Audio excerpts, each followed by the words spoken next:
Hello friends, स्वागत है आप सभी का गुरुजी ज्ञान क्लासेस फॉर यू में। तो साथियों, इस वीडियो में हम पढ़ेंगे जनरल साइंस के महत्वपूर्ण ऑब्जेक्टिव टाइप क्वेश्चन। साथियों, आगामी दरोगा, वन दरोगा परीक्षा, पुलिस और पशुधन प्रसार अधिकारी या प्रयोगशाला सहायक सभी परीक्षाओं के लिए इम्पोर्टेंट है।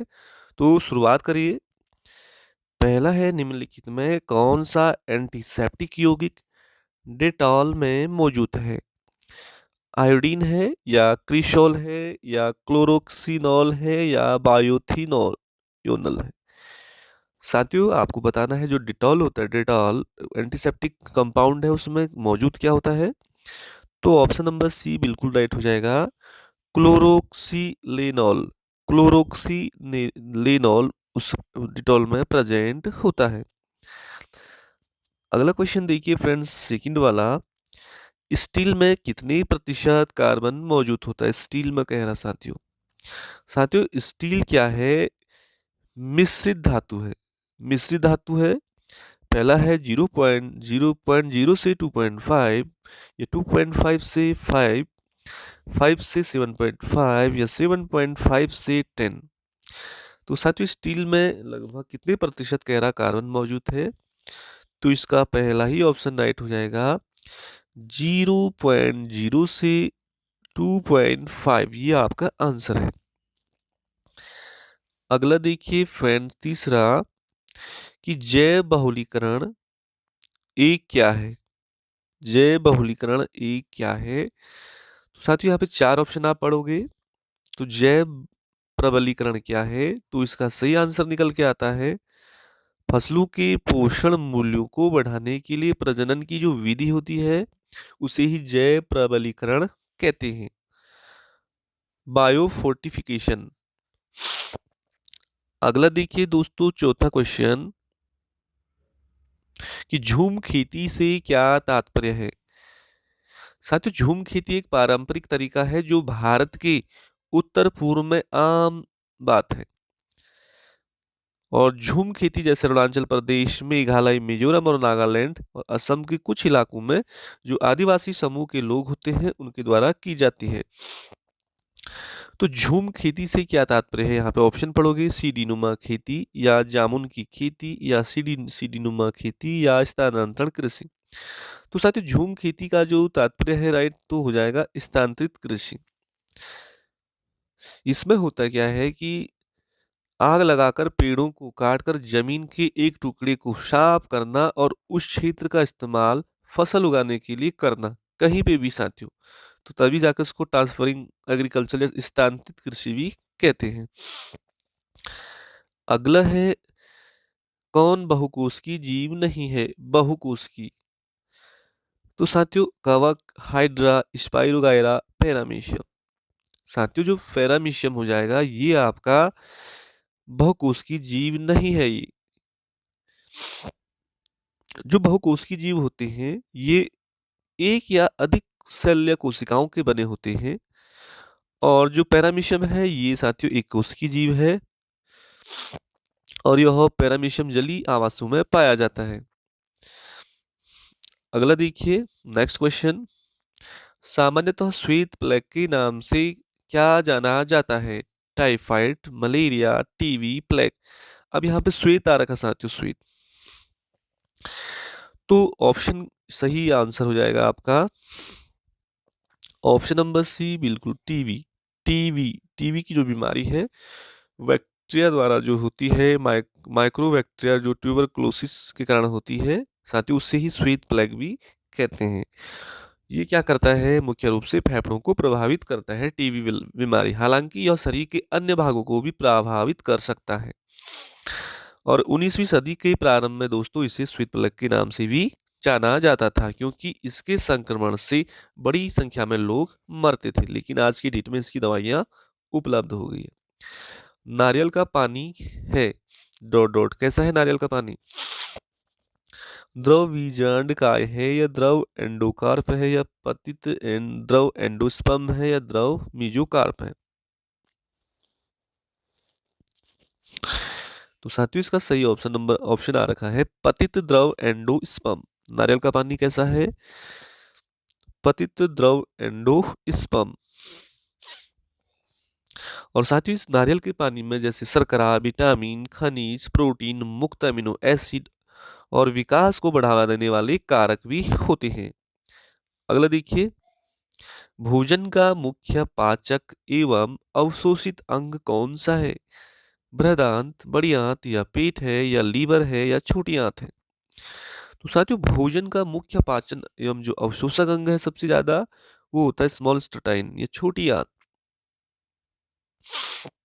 छोटी आंत, क्योंकि साथियों छोटी आंत में 3 अलग-अलग क्षेत्र होते हैं, जैसे ग्रहणी, जेजुनम और इलियम, जो भोजन में पोषक तत्वों और खनिजों का अवशोषण करते हैं, जो भोजन को अर्ध ठोस द्रव्यमान में परिवर्तित करता है। कुल मिला के साथियों, भोजन का जो मुख्य सबसे ज्यादा जो पाचन या अवशोषण अवशोषण होता है, वो छोटी आंत में होता है। अगला क्वेश्चन, वह वर्णक जो मानव त्वचा, बाल, आंखों को उनका रंग प्रदान करता है, उसे क्या कहते हैं? पिगमेंट बताना चाहती हूँ, जैसे क्विनेक्रिडोन, एलिजेरिन, मेलेनिन या फ्लाइलोसाइनिन। तो साथियों, इसका सही आंसर हो जाएगा मेलानिन, मेलानिन। तो साथियों, इनका इसका जो कार्य होता है, जो पिगमेंट है, ये मानव को त्वचा, बाल और आंखों को उनका रंग प्रदान करना। ऑप्शन नंबर सी बिल्कुल सही है। अगला देखिए साथियों, 10वां क्वेश्चन, निम्नलिखित में कौन सी प्रक्रियाएं अंधकार काल के दौरान पौधे से जुड़ी हुई है? अंधकार काल के दौरान पौधे से जुड़ी है, अंधकार में साथियों, तो पौधों से कह रहा है, तो ऑप्शन नंबर डी बिल्कुल राइट हो जाएगा, चालन और श्वसन। चालन और श्वसन। अगला क्वेश्चन है, निम्नलिखित में कौन अन्य की तुलना में बहुत धीमी गति से गुणन करता है? तो साथियों, जो ऑप्शन नंबर डी जाएंगे हम, कृमि, जो कीड़े होते हैं, ये वायरस, बैक्टीरिया और फंगस बहुत तेजी से बढ़ते हैं, जबकि कृमि तुलनात्मक रूप से बहुत धीरे धीरे बढ़ते हैं। बहुत अच्छा, धीमी गति से कह रहा साथियों, धीमी गति, जो कीड़े होते हैं बहुत धीमी गति से बढ़ते हैं। अगला देखिए, इनमें कौन सी हड्डी मानव कान का हिस्सा नहीं है? तो साथियों, इनका बिल्कुल ये मानव कान का हिस्सा है। स्टेप्स, ये भी है। मेलियस, ये भी है। ये तीनों कान से संबंधित छोटी हड्डियां हैं, बल्कि जो फीमर है साथियों, फीमर ऑप्शन यहाँ पे सही है, फीमर जांग की हड्डी है। और मानव शरीर की सबसे बड़ी हड्डी भी कौन सी है? फीमर ही है, जांग की हड्डी। अगला क्वेश्चन देखिए, 13वां, निम्नलिखित में कौन सा मानव शरीर में अवशोषी अंग है? अवशोषी अंग साथियों, अवशोषी अंग उसे कहते हैं जो विकास के कारण काम करना बंद कर चुके हैं। तो जो साथियों, ये इसका जो आंसर देखिए, ज्ञान दांत। ज्ञान दांत साथियों, ये अवशोषी अंग है।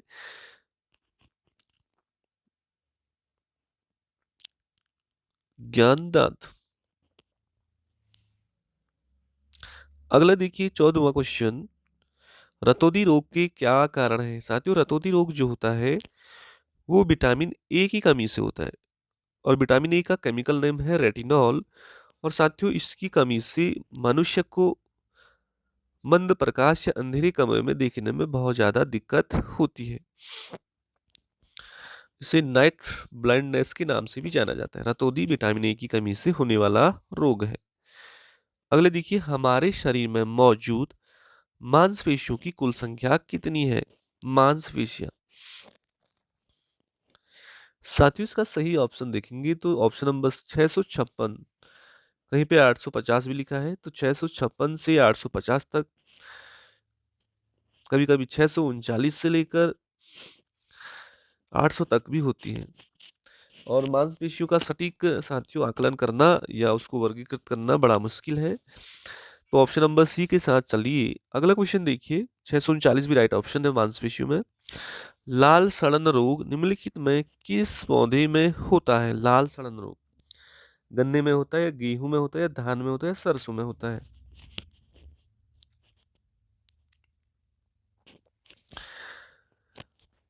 साथियों ये जो फंगस फंगस के कारण ये बीमारी होती है और ये ज़्यादातर बहुत पुरानी बीमारी है, गन्ने में देखने को मिलती है, लाल सड़न रोग।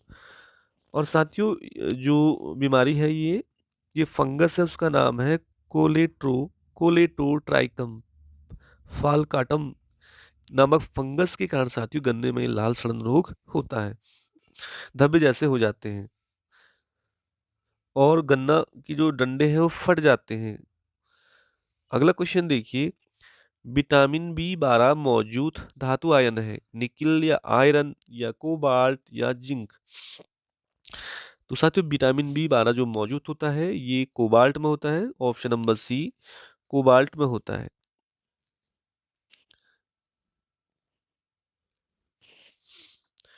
अगला क्वेश्चन देखिए, रक्त प्रवाह में वायु बुलबुले की उपस्थिति जीवन के लिए खतरनाक है, क्योंकि क्योंकि क्या होगा साथियों, क्योंकि रक्त का प्रवाह बाधित होता है।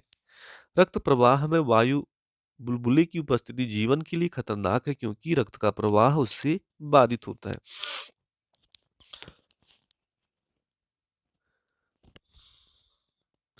और साथियों वायु में जब हमारे ब्लड में बुलबुले जैसे उठने लगेंगे तो उससे क्या होगा, उससे स्ट्रोक, दिल का दौरा और बहुत सारी प्रॉब्लम हो सकती है हमारे शरीर में। अगला देखिए कि डॉट डॉट मानव में ऊर्जा और पदार्थों का स्रोत है। मानव में ऊर्जा और पदार्थों का स्रोत किससे है, गैस से है, भोजन से है, पानी से, सूर्य का प्रकाश से। साथियों इसका सही ऑप्शन हो जाएगा भोजन। भोजन मानव में ऊर्जा और पदार्थों का स्रोत है, बिल्कुल सही बात है। अगला क्वेश्चन देखिए 20वां, अग्न्याशयी रस को अपनी क्रिया के लिए किस माध्यम की आवश्यकता होती है, अम्लीय, क्षारीय, उदासीन, उपरोक्त सभी। साथियों अग्न्याशयी द्वारा स्रावित एक तरल पदार्थ है, जिसमें पानी हो गया, सोडियम लवण और एमिलोट्रिप्सिन, बहुत सारे एंजाइम्स होते हैं। तो साथियों वो ऑप्शन नंबर बी राइट हो जाएगा कि अग्न्याशी रस को अपनी क्रिया करने के लिए क्षारीय माध्यम की आवश्यकता होती है। Basic option number B right हो जाएगा। अगला क्वेश्चन देखते हैं, निम्नलिखित में कौन सा अंग शरीर से नाइट्रोजन युक्त अपशिष्ट को निकालने के लिए जिम्मेदार है, यकृत है, फेफड़े हैं या गुर्दा है या अग्न्याशय है। तो हमारे शरीर में साथियों जितने भी नाइट्रोजन युक्त जो पदार्थ होते हैं, अपशिष्ट पदार्थ होते हैं, उनको शरीर से बाहर निकालने की जो प्रोसेस होती है उसे उत्सर्जन कहते हैं। तो उसके लिए जो जिम्मेदार है वो है गुर्दा। गुर्दा, किडनी बोलते हैं जिसे, किडनी। अगला क्वेश्चन देखिए 22वां, अपने जीवन चक्र की किस अवस्था में रेशम कीट वाणिज्यिक उपयोग के लिए रेशा उत्पन्न करता है। साथियों रेशम कीट की जो अवस्था बतानी है जिसमें वह रेशम का उत्पादन करता है। तो यहाँ पर ऑप्शन देखोगे तो प्यूपावस्था, प्यूपावस्था या उसको कोकून अवस्था भी कहते हैं। तो साथियों इसी में वह रेशम उत्पादन करता है जो व्यापारिक रूप में काम आता है। अगला देखिए 23वां क्वेश्चन, काली मिर्च का पौधा है, काली मिर्च का पौधा कैसा है, पेड़ है या बेल है या झाड़ी है या झाड़ी है। तो साथियों काली मिर्च का जो पौधा है उसको हम क्या कहेंगे, उसको कहेंगे हम बेल कहेंगे। क्या कहेंगे, बेल। यह एक चढ़ने वाला पौधा है और इसलिए इसे चढ़ने के लिए किसी दूसरे पौधे के सहारे की जरूरत होती है। काली मिर्च के पौधों में लंबी मजबूत बेलें होती हैं और ये 12 से 15 फीट ऊंची भी हो सकती हैं। अगला क्वेश्चन देखिए साथियों 24वां, कि हाथी का दांत बहुत बड़ा होता है, ऊपरी कृंतक, ऊपरी कैनाइन, निचला कैनाइन, निचला कृंतक। तो साथियों हाथी का जो दांत बहुत बड़ा होता है तो ऊपरी होता है, ऊपरी कृंतक, कृंतक। दांत लंबे लगातार बढ़ते हुए आगे के दांत होते हैं जो आमतौर पर लेकिन हमेशा जोड़ों में नहीं होते हैं। जो कुछ स्तनधारी जो जीव होते हैं मुंह से काफी बाहर उनके दांत निकले होते हैं। अगला देखिए 25 क्वेश्चन, कौन सा पादप रोग है, पहला है साइट्रस कैंकर, हेपेटाइटिस बी या हेजा। तो साथियों जो हेपेटाइटिस बी हो गया, हेजा हो गया, ये तो मानव में होते हैं लेकिन पौधे में कह रहा है तो केवल साइट्रस कैंकर जो कि नींबू में होता है, साइट्रस कैंकर। तो पहला ही ऑप्शन आपका बिल्कुल राइट हो जाएगा। अगला देखिए, भारी व्यायाम के दौरान डॉट डॉट डॉट के संचय के कारण हमारे शरीर पैरों में ऐंठन होती है। तो साथियों लैक्टिक एसिड के कारण, भारी व्यायाम के दौरान लैक्टिक एसिड के संचय के कारण हमारे पैरों में ऐंठन होती है। लैक्टिक एसिड एक कंपाउंड है, यौगिक है, जो ग्लूकोज के टूटने और ऑक्सीकरण होने पे बनता है। तीव्र व्यायाम के दौरान जब ऑक्सीजन का स्तर कम होता है तो अधिक लैक्टिक एसिड बनता है। जानवरों में सामान्य।